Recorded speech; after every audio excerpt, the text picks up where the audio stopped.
So 7 of these we have taken, but we have taken the Valmiki Ramayana as the basic text because, as all of you know, that is the basic text from which the Ramayana actually arose. Though as a verbal tradition, it has existed many, many years before Valmiki even penned it down. Valmiki, of course, was a contemporary of Prabhu Sri Ram, but the story of Ram, because it's said that there was not just one Ram, there have been Rams through ages.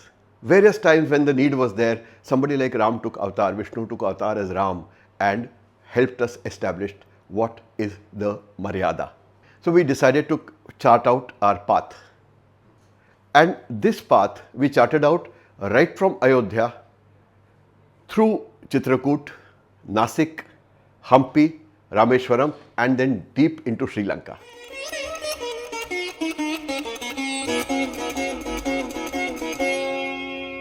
Namaskar. My name is Nilesh Kulkarni. I am a management graduate and entrepreneur. I am a theatre and voiceover artist. I've done cricket commentary, written poetry, and I'm also a corporate coach. Most importantly, I am an author. And today I have come here to talk about one of my books, this book, which is called In the Footsteps of Ram, Travels with the Ramayana. Now, what is this book and why is it called In the Footsteps of Ram? Because in the course of writing this book, I and my co-author Vikrant Pandey have actually travelled from Ayodhya to Sri Lanka and back, taking the same route which Prabhu Sri Ram, Lakshmanji and Sita Maiya took when they were banished.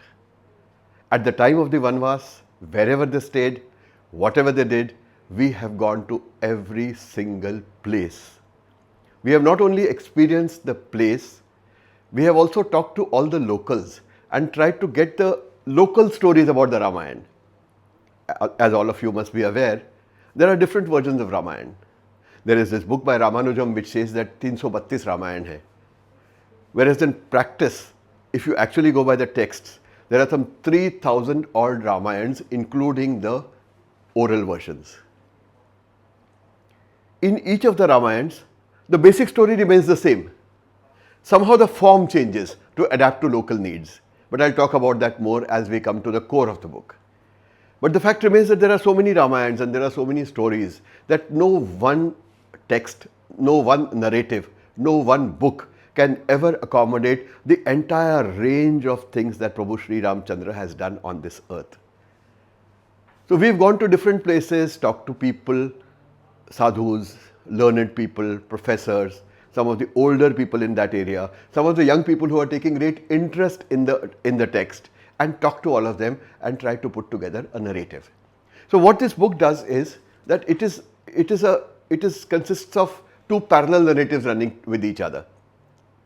The first narrative is the narrative of travel, whereby we start from Ayodhya, move to Chitrakoot, move to various other destinations which I will now talk about. And the parallel narrative is the part of the stories of the Ramayana which have occurred at that particular place. And wherever these stories have been different from the established Ramayans, we have tried to include them probably more than the stories that you have read about in the Ramcharitmanas or the Valmiki Ramayana. In order to verify the veracity of the stories, I have personally studied 7 Ramayans, of which the Valmiki Ramayana is the basic text. Then there is the Ramcharitmanas, there is the Kamba Ramayana, there is the Eknath Ramayana and so on. So 7 of these we have taken, but we have taken the Valmiki Ramayana as the basic text because, as all of you know, that is the basic text from which the Ramayana actually arose. Though as a verbal tradition, it has existed many, many years before Valmiki even penned it down. Valmiki, of course, was a contemporary of Prabhu Sri Ram, but the story of Ram, because it's said that there was not just one Ram, there have been Rams through ages. Various times when the need was there, somebody like Ram took avatar, Vishnu took avatar as Ram and helped us establish what is the Maryada. So this book started as an idea in our minds.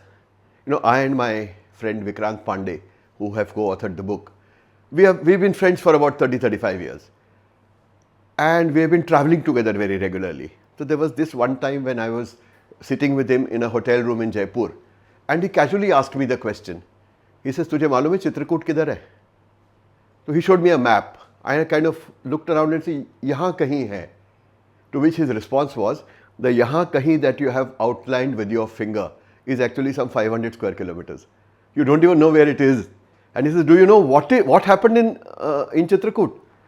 नहीं, रामायण से संबंधित कुछ है, but I really don't know what exactly happened there. So this, he said, when someone asked me this question, I had the same responses. And that very day I had decided that one day while traveling, we will go to Chitrakoot and see what all has gone on there and what is the place like. So that day itself we took a decision that we were going to go to Chitrakoot, we would explore the place, and in case if we discovered there was a story in it, we would write a book on this. That's how the concept of the book came about. I think this was sometime in July 2018, and in August we were in Chitrakoot. Chitrakoot is a place which is half in Madhya Pradesh and half in Uttar Pradesh. Just one border touches MP, the other border touches the main town is within Uttar Pradesh. Now, when we went to Chitrakoot, we found that people normally come there for a day. We had gone there budgeting 3 days. 3 दिन जाएंगे, थोड़ा घूमेंगे, we'll come back and find out some stories. But we were so fascinated by what we saw there that we actually stayed on in Chitrakoot for a full 9 days. We went to every small little place where Prabhu Ramchandra ji, Lakshman ji and Sita ji had stayed or done any leela.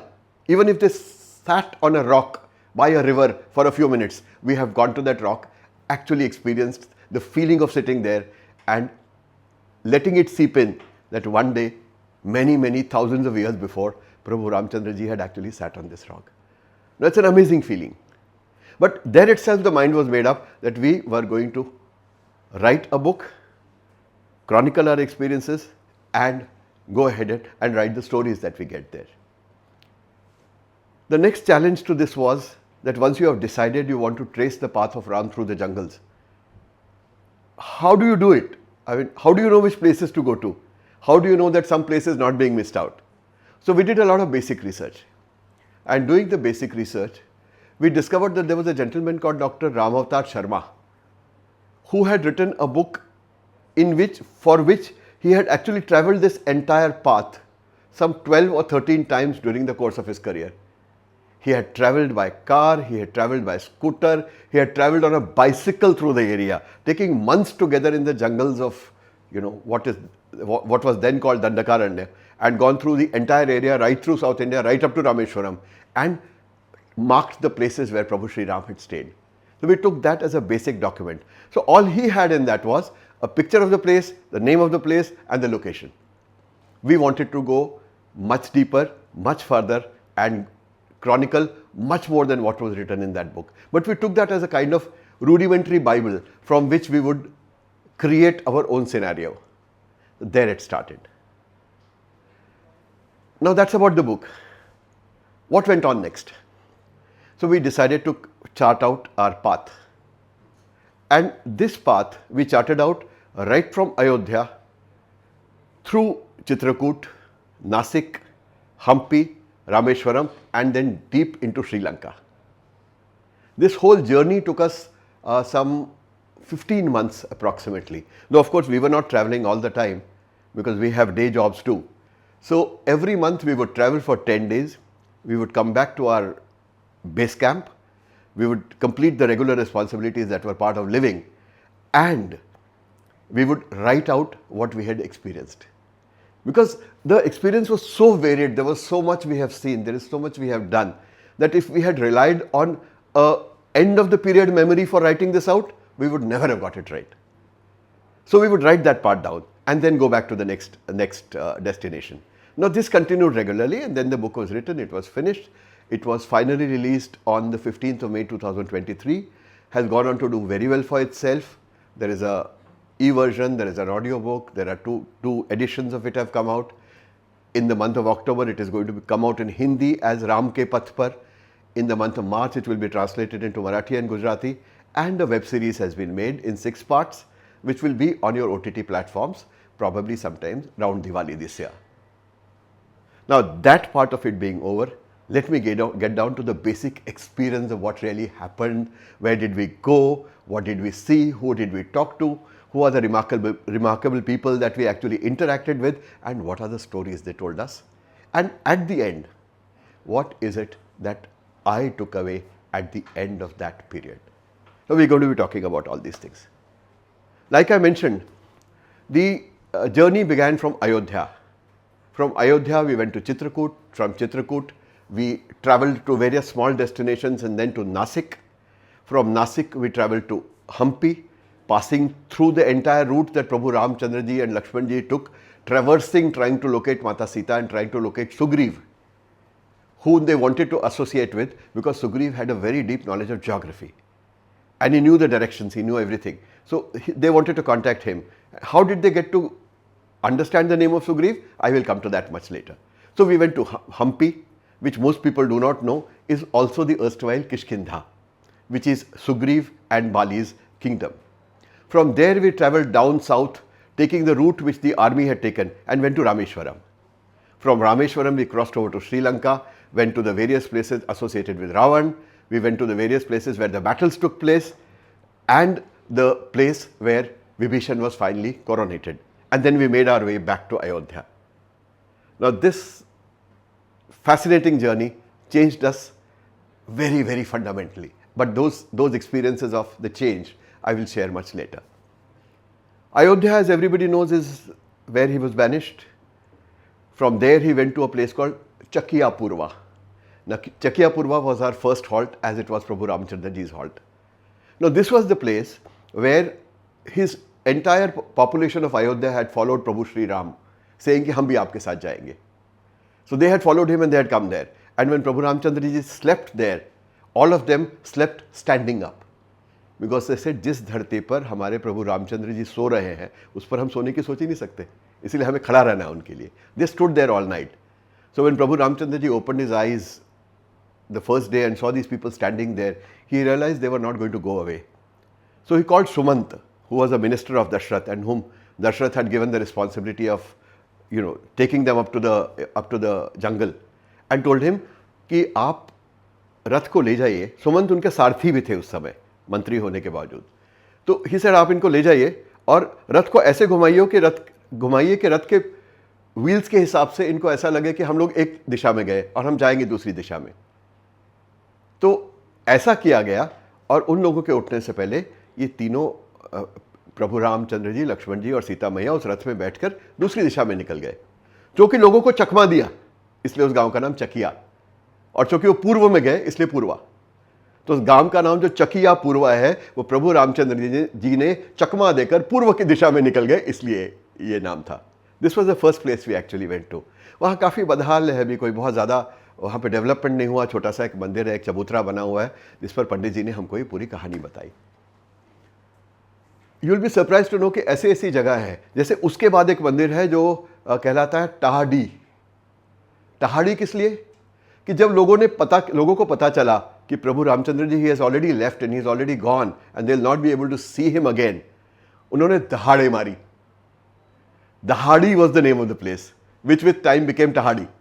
So there is a temple there to mark the fact that this is the place where people cried their heart out, knowing that Prabhu Ramchandra has actually gone away and they may not see him for 14 years. Then we proceeded to the place called Shringverpur. Now Shringverpur is a place where they crossed the river, where that famous Kevat incident took place.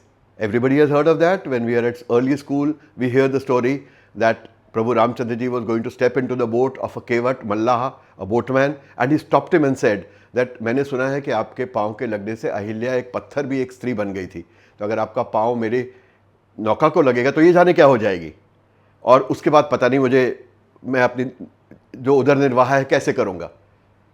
So that story occurred at that point of time.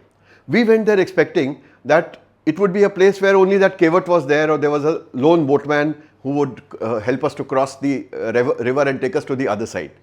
There we discovered that it was not only Kevat who met him there. Kevat, for that matter, is a character who comes in the Tulsi Ramayana. He does not come in the Valmiki Ramayana at all. So this whole story of Kevat is taken from the Tulsi Ramayana. And because we in the north take the Tulsi Ramayana as the basic text, this story has been taken into our consciousness. But who met him there was actually the head of a Kabila there. The Raja met him, Nishad Raj. And Nishad Raj offered his army to Prabhu Ramchandra as escorts when they would enter the jungle. But Prabhu Ramchandra told him very clearly there that no, this is my punishment and I am going to bear it. As they crossed the river, they decided they wanted to know where to stay. So when they wanted to do that, they consulted the various Rishi Munis of that area. And the Rishi Munis told him that it would be good if they could stay in Chitrakoot. Because Chitrakoot has jungles, it has relative safety, it has animals, it has fruits, it has flowing rivers, and it has many Rishi ashrams. So they could settle down there. Then that is where was our first major camp. But technically in the book we go from Ayodhya to first Chakia Purva, then Tahadi, then Shringverpur and then Chitrakoot. But we had actually gone to Chitrakoot as the initial exploration, for the initial exploration. Now, 14 saal ka banwas everybody knows. Do you know that the entire Ramayana, the kidnapping of Sita Maiya, the whole battle, coming back, meeting Sugriv, meeting Hanuman, slaying of Vali, all this took place in just 2 years. That the three divine personages actually stayed in Chitrakoot for 11 years, 11 months and 11 days. Which means almost 12 years they were in one place, about which very little is known. Because not much happened. They led a very relatively peaceful life. They would hunt, they would pluck fruits, they would meet Rishi Munis, they would spend time in discourse with them and lead a normally peaceful life over there.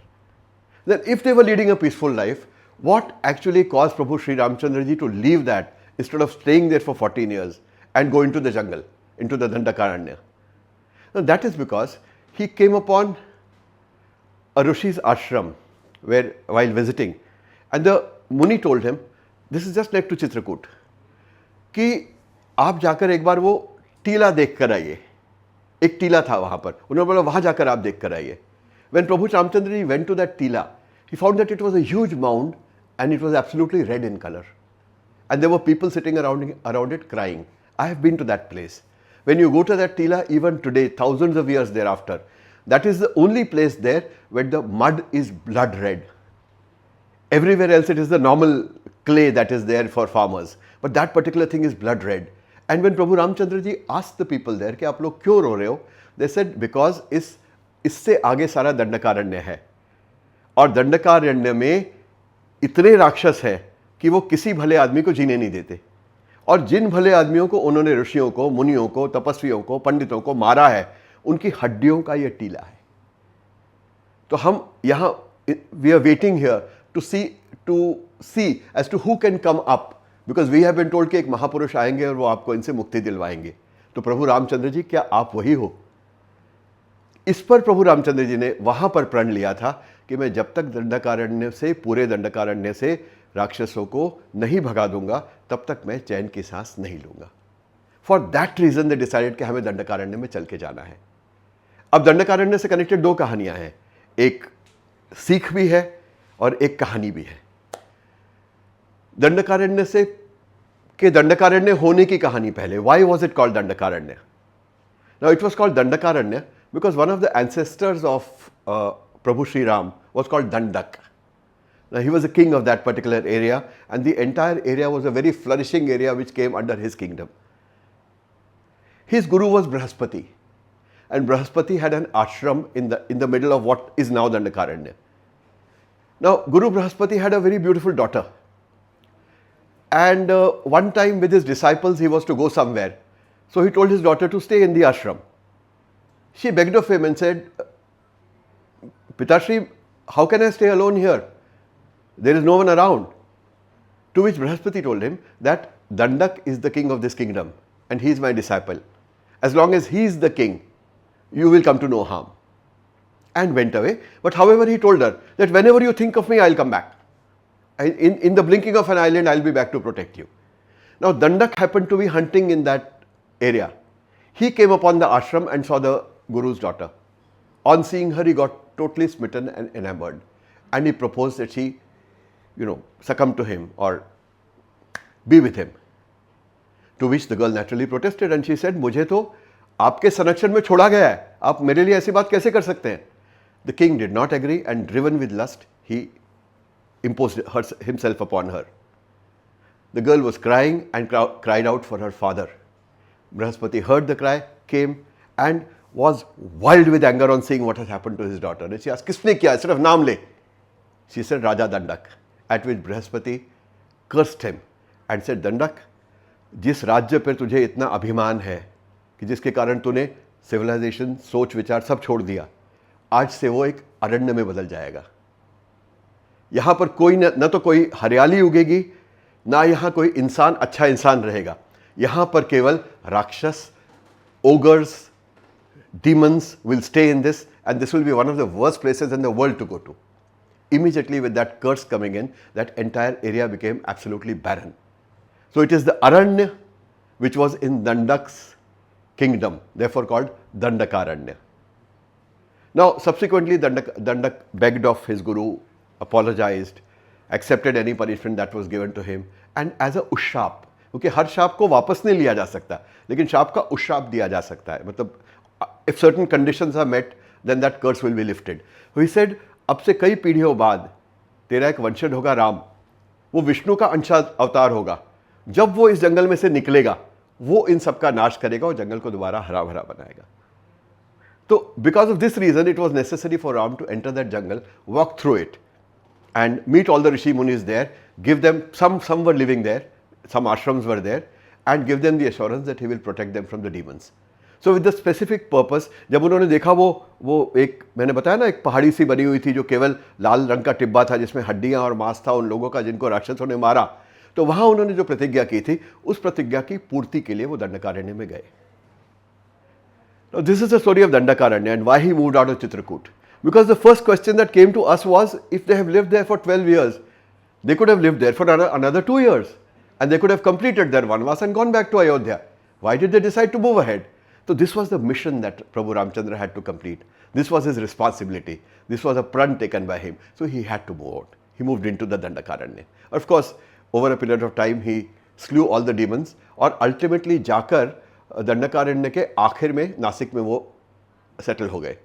Nashik के पास था जनस्थान. जनस्थान वो जगह थी जो रावण के राज्य की उत्तरी सीमा थी. रावण का तो कहते हैं तीनों लोकों पे राज था, तो उसके बारे में मैं बाद में श्रीलंका के एपिसोड में I will talk about this. But this was, Janasthan was the last outpost of Ravan's empire. So they decided, they went and settled down right next to it. But before they entered the jungle, Sita Maiya was kidnapped.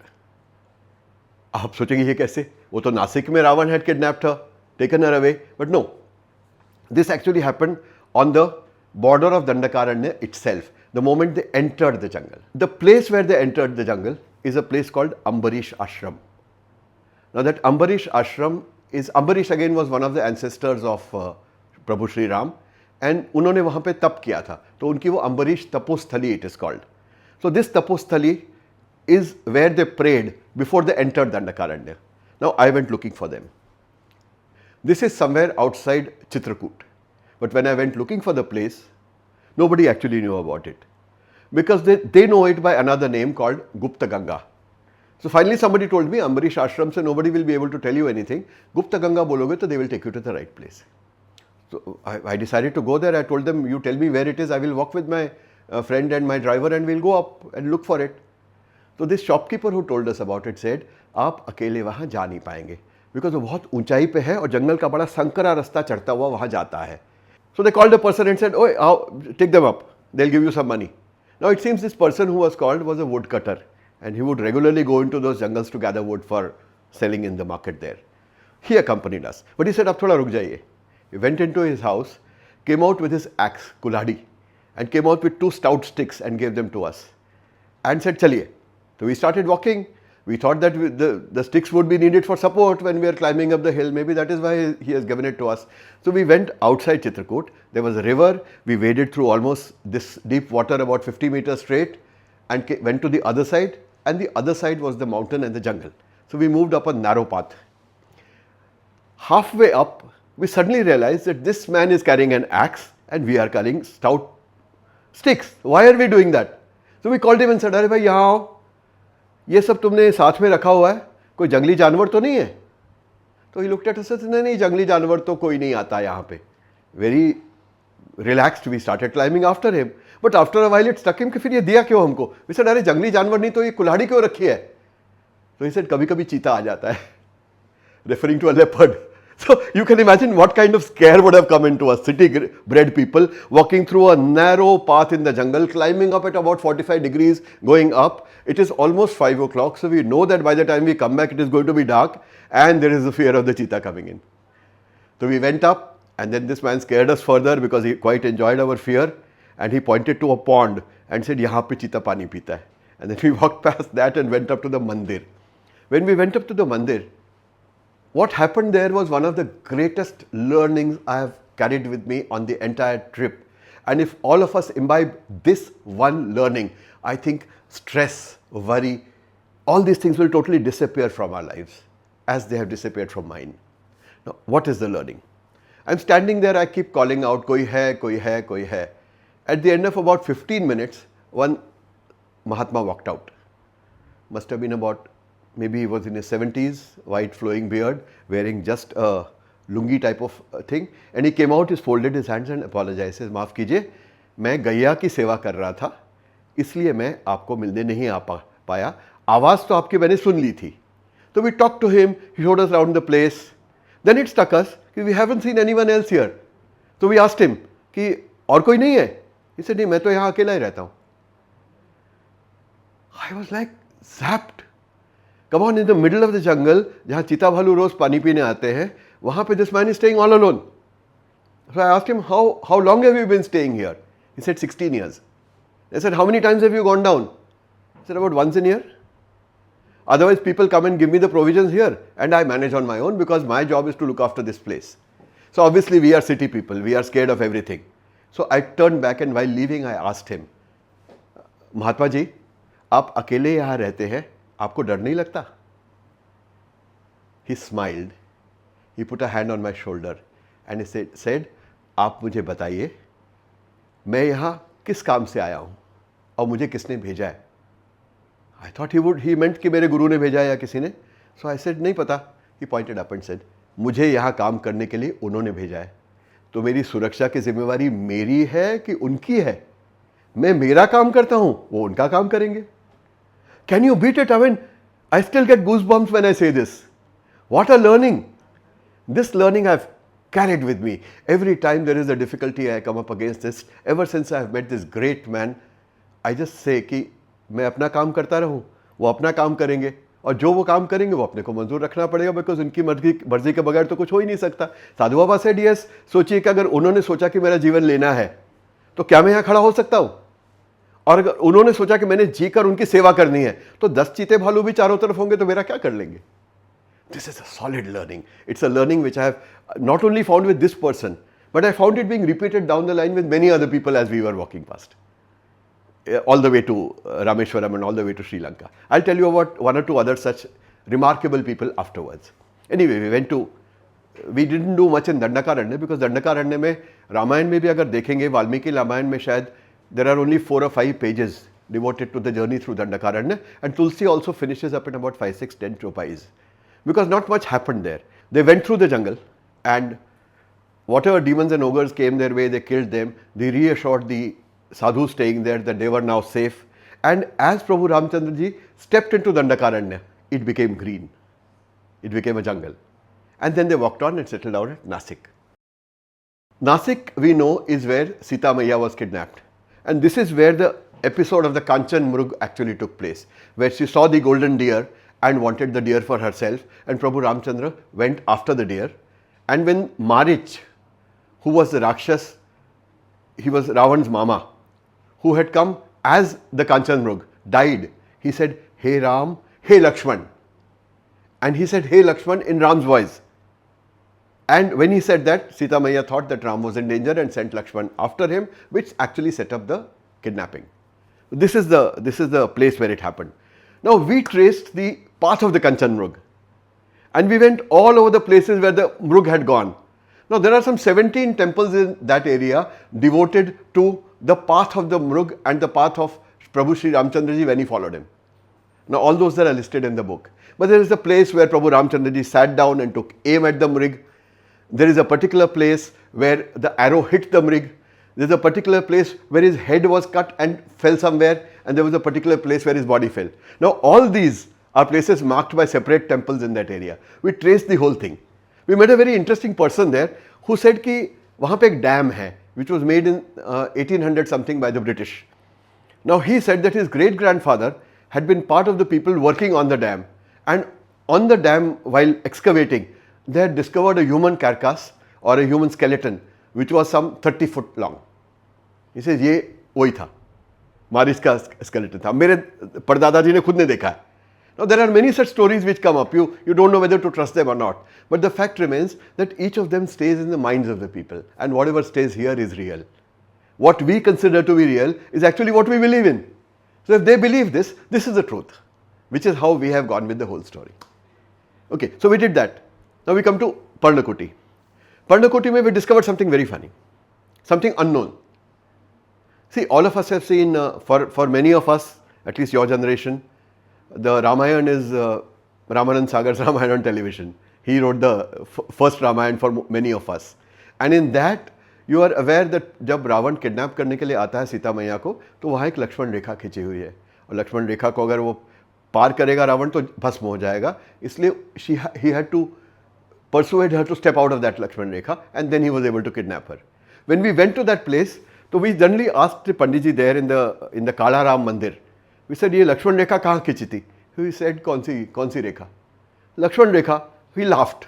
We tried to explain to him, Lakshman Rekha ऐसी थी, ये थी. So he laughed. He said, "I know what it is."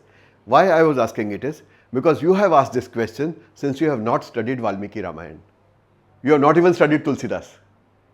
Because you will be surprised to know that the concept of the Lakshman Rekha does not exist in either Tulsidasa's Ramcharitmanas or in the Valmiki Ramayana. It actually came into being much later, somewhere in the 15th century, a little before Tulsidas, when it came in a Malayalam Ramayana. From the Malayalam Ramayana, it travelled to the Bengali Ramayana, Kritibhasa. From there, it travelled to UP into the oral tradition. And that oral tradition was so strong that all of us believe that such a Lakshman Rekha was there. Whereas there is no Lakshman Rekha in the original versions of the Ramayana. It doesn't exist at all. ऐसी कई नई चीजें हमने सीखी when we traveled the path. They were eye openers for us. So what happened then? What happened when Ravan came to kidnap Sita ji? In one version, which is Tulsidasa's version, see the difference between, I'll digress a bit. The difference between Valmiki and Tulsidasa's Ramayans is that Valmiki treats Prabhu Sri Ram as an Ansh avatar who is actually a human being, a very superhuman being, who decided to uphold Maryada. And in the Valmiki Ramayana, he often has to be reminded that he is God. In Tulsidas, it is pure bhakti, in keeping with the needs of the times. And therefore, everything that Ram does is right, and Ram is, what he does is absolutely right. But in this, Ram is God. Since Ram is God, Sita Maya is God. He could not have a situation in which Ravan actually touched her. So Tulsidas could not have even thought that a demon would touch Sita ji. Therefore, the story in that is that there was a shadow Sita. वो छाया सीता है. तो इसका मतलब वो असली सीता जी ने अग्नि प्रवेश किया और छाया सीता बाहर आई और छाया सीता का अपहरण हुआ. Isn't it? In Valmiki, it is not that at all. In Valmiki, when Lakshman goes to supposedly rescue Prabhu Sri Ram, despite his knowing very well that it is not Prabhu Ram who said this, and he keeps telling Sita Maya कि ऐसा नहीं है. To which Sita Maya in Valmiki actually gets angry. She shouts at him and tells him कि मुझे पता था कि तुम्हारी पहले से मुझ पर गलत नज़र है, इसलिए तुमने प्रभु रामचंद्र जी की मदद करने नहीं जा रहे. लेकिन if you think that I am going to succumb to you because my husband is dead, I will kill myself but I will not touch him. At this, Lakshman was devastated. He said, माँ मैंने तो कभी आपके चरणों से ऊपर नहीं देखा. आप गुस्से में मुझे ऐसी बात कह रही हैं तो मैं चला जाता हूँ. So he went, and when he went, he actually implored to all the gods and goddesses of the jungle, Vanadevata, and told them कि मैया की रक्षा करना. लेकिन when Ravan came, Ravan was so powerful that all the Vanadevatas, all the gods of the jungle, all the animals, everybody hid. And he was able to kidnap Sita Maya. Now if Sita Maya was herself goddess Lakshmi, did she not know that Ravan was coming to kidnap her? If she knew, why did she agree? She could have become Durga and she could have slayed him in a minute. But then the Ramayana was to happen. there was a certain sequence in which things had to happen. उनका मरना प्रभु रामचंद्र जी के हाथ से ही लिखा था, तो इसीलिए it had to happen that way. So the kidnapping took place. Now we asked the Pandit ji there, कि when Ravan came dressed as a sadhu, what did Sita Maiya do? He said, what would she do? What would you do if a sadhu came to your door? You will fold your hands, invite him into the kutia and offer him jalapan. Sita Maiya did the same. But Ravan then started saying that I am Ravan and I am this, and he kidnapped her and took her away. Incidentally, in the Kamba version of the Ramayana, he does not even touch the Chaya Sita. He actually carries the entire Parnakuti away with him, so that the question of his touching Sita does not arise. Different. Now there next to it was Jatayu. And we went to the place where Jatayu had his last battle. There we discovered, first of all, this place is near Nasik, which is very logical, because when she was kidnapped, Jatayu saw him and he came. This fight took place, he failed and Ravan was able to take her away. However, there are many parallel places all over the country where Jatayu is supposed to have fought with Ravan. One such place is somewhere in Rameshwaram, where there is a temple, where there is a big eagle around a kind of pond of the temple. There is one place in Kerala where there is a huge Jatayu made lying down, which is supposed to be the largest sculpture of any bird in the world. Now there is another place called Lepakshi, where the word Lepakshi in Kannada came in rise, O bird, which is what Prabhu Ramchandra said when he saw Jatayu lying there injured. But when we went to that place, we discovered that it was Lepakshi, the place where the eyes bled. And there's totally another story to it about how a minister very honestly built a temple, the king suspected him and asked for his eyes to be taken out. And those eyes bled, so therefore the place is called Lepakshi. Now the original place continues to be the place near Nasik, where there is a Jatayu temple. Now we went to that Jatayu temple, and there I think I discovered that if I was to be asked for my favorite character in the Ramayana, the most brave, the most valiant, it would be Jatayu. I am totally in awe of that person, of that character completely. Why? Now, tied up to this is the question of why did they settle down in Nasik? Because when they approached Nasik walking through Dandakaranya, Nasik was at the edge of Dandakaranya. There they saw this huge bird. They were scared and they thought it was a demon. And when they prepared to kill the demon, kill Jatayu, Jatayu spoke and said, I am a friend of your father Dashrath. And when the gods and the demons had fought, and Dashrath had fought on behalf of the gods, I had helped him to beat the demons. Therefore, he is like a brother to me. And if you stay here, I can assure you, this is my area, no harm will come to you. Therefore, when he saw Sita Maiya being kidnapped by Ravan, he realized that his word was being challenged. Now, that is the crucial. This is an aged bird. You know, his talons are weak, his beak has no strength, his wings have no strength, but yet he decides to take upon the most powerful man in the universe, jinse Indra Adi bhi ghabrate hain, only because he had given a word. And he thought that since these people were under his protection, as long as he was alive, nobody could dare to touch them. Now, what a lesson. Today, when we break our word for small amounts of money, for little advantages, doesn't this carry a lesson for us? That here is a heroic character who staked his life only on one thing. I've given my word, I must keep it. Anyway, this happened. Jatayu, the whole Jatayu episode took place, in which, as I learned from that mandir called Taked, Jatayu had actually defeated Ravan. Ravan had, on his attack, Ravan had actually fainted. But Jatayu did not kill him because it is not ethical to kill a foreign warrior. Therefore, he stood on his body waiting for Ravan to wake up. When Ravan woke up, he realized that he could not fight Jatayu. Even if his condition was bad, he could not take Sita away. So he tricked him. He said कि अगर हम ऐसे लड़ेंगे तो हमारा युद्ध तो जन्म जन्मांतर तक चलेगा. तो उससे अच्छा करते हैं, आप बताओ आपकी जान किस में है और मैं बताता हूँ कि मेरी जान किस में है. तो हम एक दूसरे के वहीं पे अटैक करेंगे and at the end of that, may the better man win. So Ravan lied and said, my life is in my feet. So when Jatayu bent down to attack his feet, he cut off his wings. Dhoke se, and carried off Sita Maiya. Anyway, Prabhu Ramchandra ji came upon Jatayu, liberated him. There is a small river there which flows from behind a rock, and it is said that उन्होंने कहा, जटायु ने कहा कि मुझे सारे तीर्थों का पानी चाहिए जाने से पहले. Though Prabhu Ramchandra offered to bring him back to life, he said, no, I have failed in my duty, so I have no right to remain alive. I just want that when I die, all the तीर्थ सारे जो है वो मेरे पास आने चाहिए. So those rivers come, 7 streams come, they mix together and they go into a pond where he got salvation. From there they went looking for, they were only told by Jatayu, इस direction में गए हैं. This direction was somewhere towards what is now Hampi. So they started walking towards it. Now when they walked towards Hampi, they went through various places. How did they actually reach Sugriv? Mind you, this is a very, very logical thing. You ask any question on this, it can be answered. How did they reach Sugriv? They reached Sugriv because as they were walking through the jungle, Shankar Bhagwan or Parvati, they were seeing them from the sky. And Parvati mocked Shankar Bhagwan and said, this is the man you worship. He worships you and you worship him. You worship this man, this mere mortal whose wife was snatched away from him. And he is crying in the jungle like any mortal and going around looking for her. Is this the man? Is it worth worshipping him? To which Shankar Bhagwan said, he is not a mere mortal. So Parvati Maya said, I will prove this to you. So she came upon the earth, took the form of Sita and walked ahead of them. Ram started following her. And as he followed, Parvati Maya thought that this was it. She has proven to Shankar Bhagwan that this is a mere mortal. I took the form of Sita and he started following me. But when Prabhu Ramchandra ji reached her, he folded his hands and said, Maya, मैं पहले से ही दुख में हूँ. आप क्यों मुझे पागल कर दे रहे हो? मुझे पता है आप कौन हो. So she came into a real roop. Now this mandir, now the word for pagal in Marathi is yeda.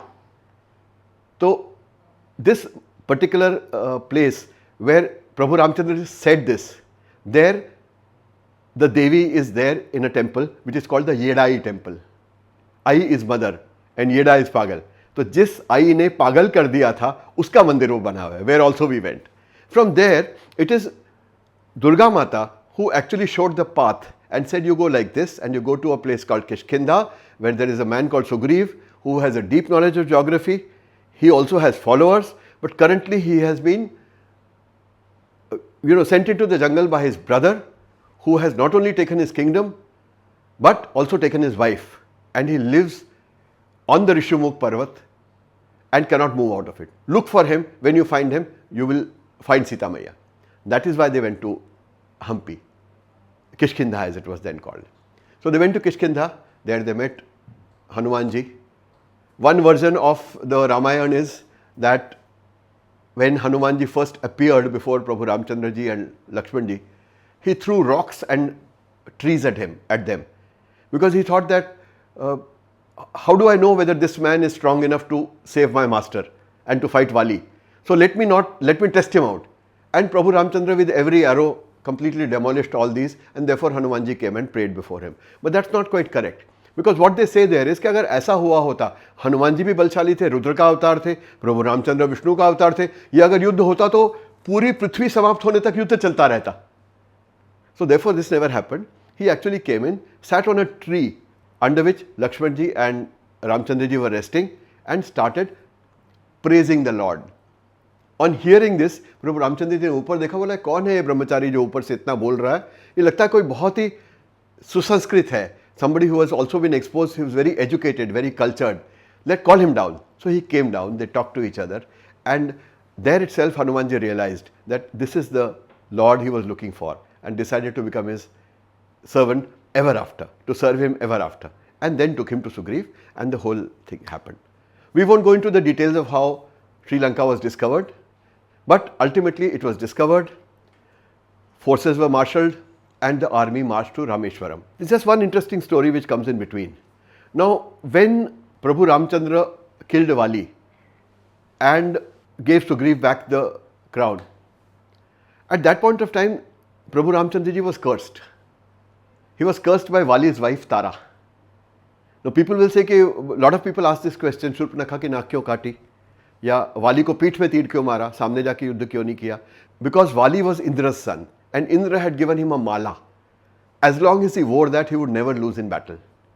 And another version is that whenever he would fight someone, he would get half the strength of that person. So it would be Vali plus half the strength of the opponent. Therefore, Vali would always win. And since Prabhu Ramchandra ji's strength was unlimited, Therefore, he would continue to draw half the strength and the battle would continue forever again. To avoid that, he had to be shot in the back. And also because he was a traitor. He was shot. But when he was shot, Tara came and cursed him and said, you have shot, you claim to be the Prince of Ayodhya, a man of Maryada. You have come and shot my husband in the back. I curse you that just as I am going to be living without my husband all my life, you will live without your wife. And even if you manage to rescue her, you are never going to be happily staying with her. Now this curse subsequently resulted in the banishment of Sita Maiya when they had come back to Ayodhya. Now an interesting story about this is that I wanted to find out where exactly Wali was killed. So somebody told us from far away, from the other side of the river, wo wahan kahin hai. And they told us the name of a village. We went looking for that village. But when we came to the village and asked people कि कहाँ है, everybody said हमें नहीं पता. नहीं नहीं ऐसा कुछ नहीं है, ऐसा कुछ नहीं है. And then finally one auto wala accepted a little bit of money and told me, I'll show you from a distance but I won't go there. We said fine. So he showed me. There were banana plantations all around, in between which there was a mound which was about 100 feet long and maybe about 30-40 feet broad, and there were all kinds of trees on it. He said that is the place and he ran away from there. I decided to explore because it was said that वहाँ पर जो अस्थियाँ हैं वो वाली की अस्थियाँ अभी भी पत्थर के फॉर्म में है. So that banana plantation had been watered. So I went in knee-deep slush and wading through it reached that place. And just as I bent to pick up a stone from there, I had a man from the neighboring field run up and say, "Bhago, bhago, bhago, bhago." I was terrified. I said, "शायद कोई जानवर होगा यहाँ पे. Why is he saying bhago?" So therefore I dropped the stone and came back. And this man left his field and came to where my car was parked. And I asked him, "Why did you say bhago? Was there an animal?" He says, "No, you would have died." Because the curse is that the curse of Tara is on that mound. Anybody who steps on it dies within 7 days. So no, I didn't know whether I wanted to believe it, but my wife believed it. And therefore that asthi that I had got with me, we dropped there itself and ran away from the place before the curse could actually hit us. But anyway, this is where at that time it was raining. The rainy season had come on. तो प्रभु जी को मालूम था, प्रभु रामचंद्र जी को, कि बरसात के season में तो कोई सेना एकत्रित नहीं हो सकती, कोई सेना जा नहीं सकती. Therefore they decided to wait through the monsoon. Now the place where they waited and where they first convened the darbar with Sugriv to decide on the strategy is a place called Ram Darbar. That Ram Kachehri it is called. That mandir is called Ram Kachehri.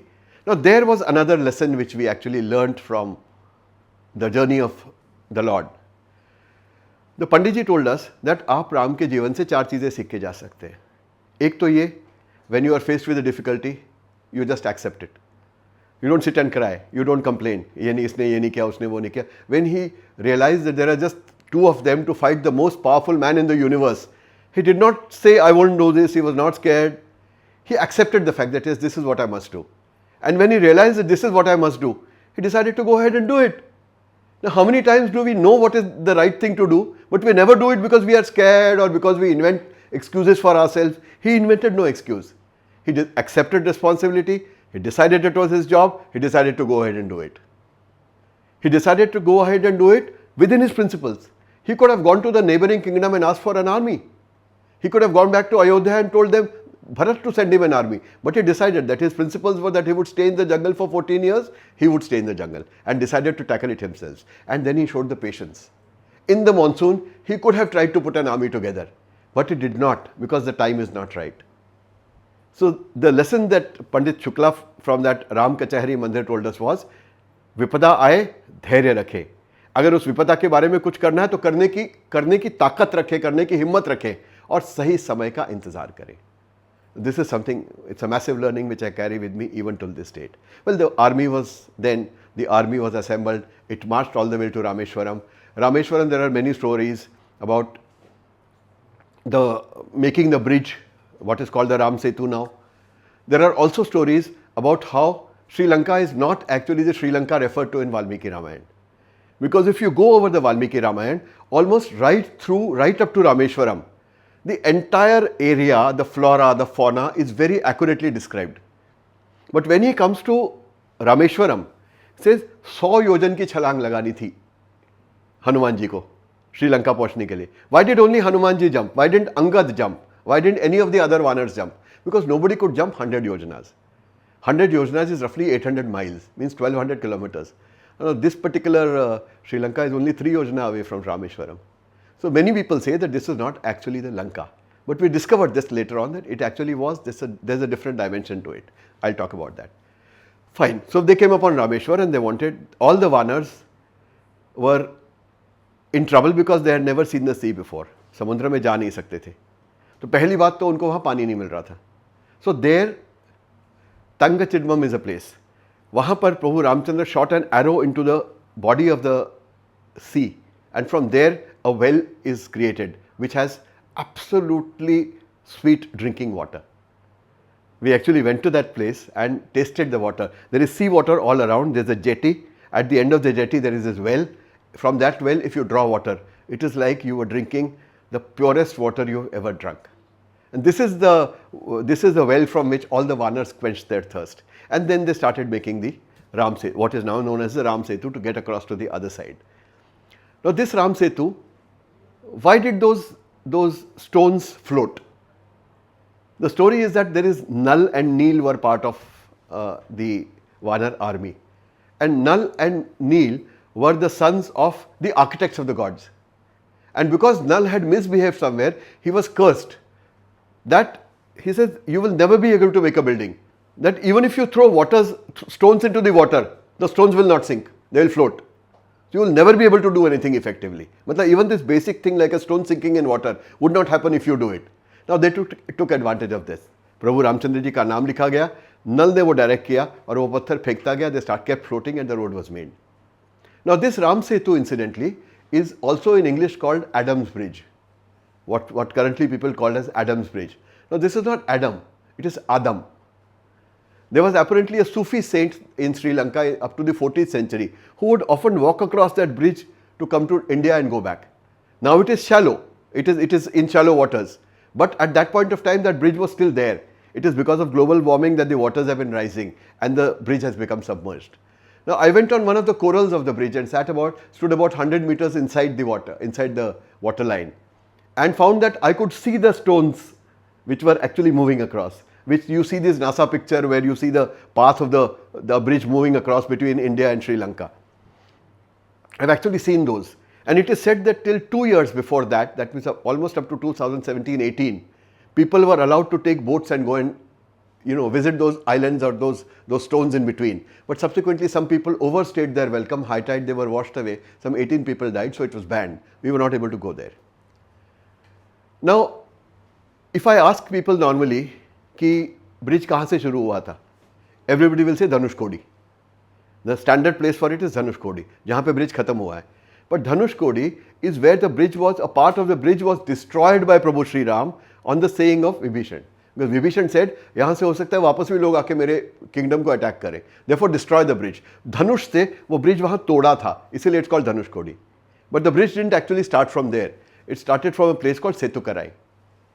Now that is about a couple of 20-23 kilometers removed from Rameshwaram.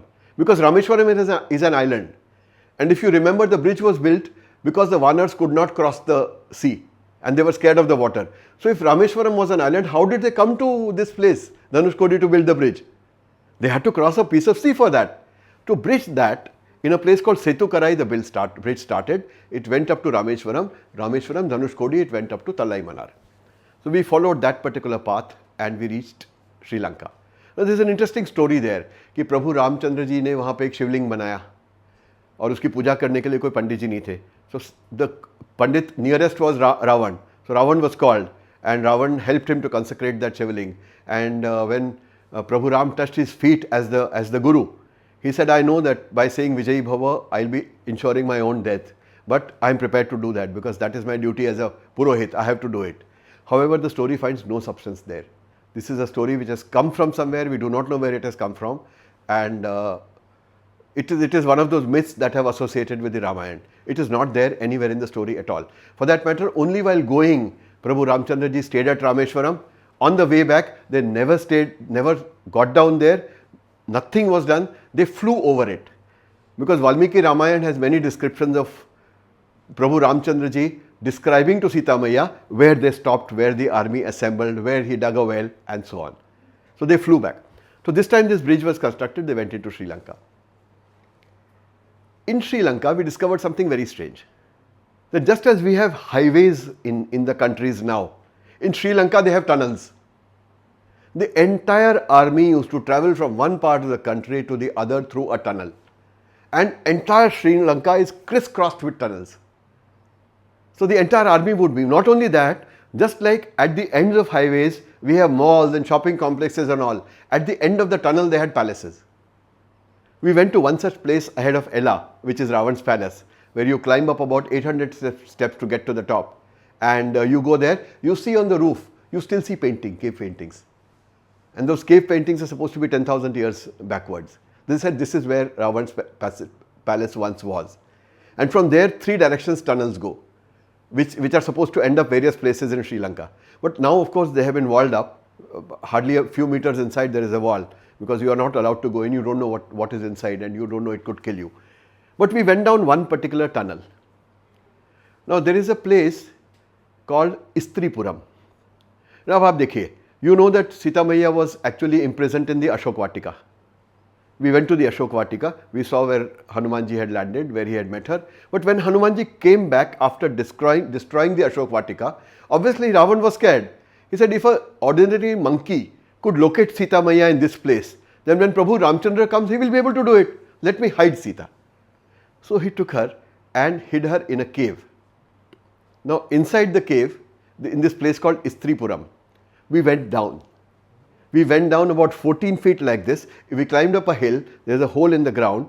Through that hole in the ground, we went down 14 feet and there was a huge cave, which is about 1.5 to 2 kilometers long. At the end of that cave, there's a place where there is natural light, there's a lot of air flowing and there's a huge lake, which has such pure water that we dropped a coin into it and we could see it going down to the bottom. Now this is where Sita Ji was kept. And then she would come out and dry her hair on a rock outside, because 3 words say Istri aa gaya, Istripuram. It became a name like that. So we discovered many such things. We discovered the place where the battle took place, where even till date nothing grows. Where the fight took place, nothing grows. That entire area is absolutely barren. There are trees and lush vegetation around, but that particular place there is absolutely nothing. We discovered one of the airfields of Ravan. A Pushpak Viman was not the only aircraft he had. He had a fleet of 5 aircraft. And where they would land, even if you go today, you find that there is an almost circular patch of land where nothing is growing and there are trees all around. Exactly like we have helipads now. They stay still till date. And the place where he first landed with Sita, at that particular place, she shed tears. And it is said that those tears got converted into lotuses. Now those lotuses are only available only there in Sri Lanka at that particular place. They tried transplanting them, they would die. That is the only place where they still exist. I've been to that place, it's a 1-hour trek. So we went up there and saw the place too. So we've seen many interesting places like this where this happened. And the most interesting place I will talk about is a place called Sigariya. Now Sigariya is where there is a cliff which is about 1200 feet high. On top of that cliff is an entire palace and an entire city. To climb up that cliff, you have to actually go on stairs which are so narrow. You keep going up almost on a vertical rock face. And then the last 50 feet or so, there is a ladder. You actually have to climb up a ladder to get there. When you get there, you realize that it's a full city. There are huge water tanks over there. There are remnants of palaces and there's a wall going around it. And all these have been made with a stone which is not the stone found in Sigariya. So obviously the stones were transported from somewhere. Now with that technology available at that time, how did anybody transport so many boulders from somewhere else there? How did the workers climb up to get to Sigariya to work? How was the food supplied to them? How did all this happen? We do not know. Then when you see the fort wall, the Sigariya fort wall from outside, you find rocks have been sliced away, as if somebody has taken a huge saw and cut them. You can see the saw marks on the side of the wall. Now who sliced that? Who took such a huge, equipment, a saw, and cut that down? These are questions to be asked. Nobody has any answers. But people say that this is that Alkapuri which was built by Kuber, who is the half brother of Ravan. Ravan chased him away and occupied this. Been to all these places, come back from there. And at the end of the journey, what was told to me right in the beginning of the journey came back to me, which is that when we started the journey in Ayodhya, we went to a place called Hanuman Gadi. Now Hanuman Gadi is supposed to be the oldest Hanuman temple in the world. वो तब बना जब प्रभु रामचंद्र जी अपना देह छोड़कर अपने विष्णु रूप में विलीन हो गए, तब उन्होंने ही asked everybody in Ayodhya to come and join him.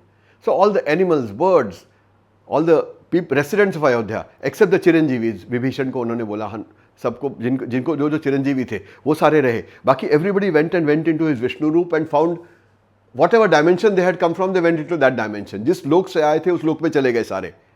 प्रभु रामचंद्र जी ने या विष्णु भगवान हो चुके थे तब तक, उन्होंने देखा कि एक सिर्फ व्यक्ति सरयू के किनारे पे खड़ा है और उन्होंने देखा वो हनुमान है. तो उन्होंने कहा, हनुमान जी, हनुमान तुम तो मेरे परम भक्त हो, तुम क्या मेरे रूप में विलीन नहीं होना चाहते? इस पर हनुमान जी ने हाथ जोड़कर जवाब दिया, प्रभु मैं भक्त हूं और आप मेरे इष्ट देव हैं. अगर मैं आपका हिस्सा हो जाऊंगा तो भक्ति कैसे करूंगा? तो आपके जाने का मुझे बहुत दुख है, लेकिन मैं इसी रूप में इस जीवन में यहां रहना चाहता हूं. अगर आपको आशीर्वाद देना है तो ये आशीर्वाद दीजिए कि जहां भी आपका नाम लिया जाए वहां पर मैं अवश्य रहूं. तो जहां भी आप प्रभु रामचंद्र जी का नाम लेते हैं, उस दिन से आज तक हनुमान जी हमेशा वहां होते हैं. प्रभु रामचंद्र जी ने उनको कहा कि तुम जाओ और अयोध्या के सबसे ऊंची जगह पर जाकर बैठ जाओ और वहां जाकर मेरे प्रजा की रक्षा करो. तो वहां जहां जाकर वो बैठे, दैट इज हनुमान गढ़ी. वो एक किले के रूप में बना हुआ मंदिर है जो बिल्कुल सबसे हाईएस्ट पॉइंट ऑफ अयोध्या पे है. हम वहां गए, वहां हम मिले महंत प्रेमदास जी से, जो उस मंदिर के प्रमुख महंत हैं या थे. उनका तो अब शरीर छोड़ दिया उन्होंने, वो तब वहां के मुख्य महंत थे. उन्होंने हमें बुलाकर हमसे बात की और हमसे पूछा कि क्या आप जानते हैं कि गढ़ी किसने बनाई? हमने कहा हमें तो नहीं पता. कह रहे एक मुसलमान राजा ने बनाई. अवध के नवाब थे जिनके बेटे को कोढ़ हुआ था और वो हर तरह की दवाई करने के बावजूद ठीक नहीं होता था. So his minister propose to the nawab कि all your methods have failed, एक बार आप अयोध्या चल के देखिए, इट इज़ क्वाइट पॉसिबल कि वहाँ जाके आपको कुछ समाधान मिल जाए. तो the Nawab got his son there and he started crying. So the Mahant who was taking care of the temple there, of the deity there, came down and said, क्या हुआ? And on being told कि ऐसा हुआ, he said, ये तो कुछ भी नहीं है. He took a little ash from the place where the worship was conducted and rubbed it on the Shahzada's body, and the Shahzada became all right. At which Nawab Safdarjung folded his hands and said, tell me, what can I do for you? To which the reply was amazing. He said, जिसका मैं सेवक हूँ वो तीनों लोगों का स्वामी है. मैं उससे मांगूं तो तीनों लोग मुझे मिल जाएंगे, आप मुझे क्या दोगे? मुझे कुछ नहीं चाहिए. But the Nawab persisted and at the end of it he got that Garhi built. So that is Hanuman Garhi, built like a fortress. And just behind it he said, Mahant ji said, खिड़की से देखिए. हमने खिड़की से देखा तो पीछे एक मस्जिद थी. He gestured towards it, ये मस्जिद इसी मंदिर का हिस्सा है. अभी इसकी छत गिर गई थी, हमने हुंडी के पैसों से इसकी छत ठीक करवाई है. So we were surprised. I said, भगवान के सामने चढ़े हुए पैसों से मस्जिद की छत?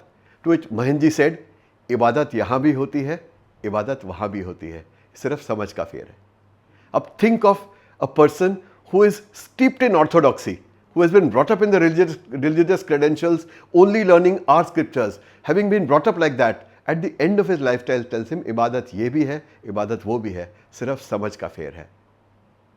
When we fight over the name of the Lord, when instead of finding him to be a man of peace, we think of him as a man of war, I beg all of you to not forget, हर जगह इबादत है. और अगर आपके हृदय में प्रभु श्री रामचंद्र हैं तो आपको उनको कहीं भी देखने की ज़रूरत नहीं है, किसी चीज़ से डरने की ज़रूरत नहीं है, क्योंकि अगर वो आपकी देखभाल कर रहा है तो आपको खुद की चिंता करने की ना तो ज़रूरत है ना अधिकार है. धन्यवाद.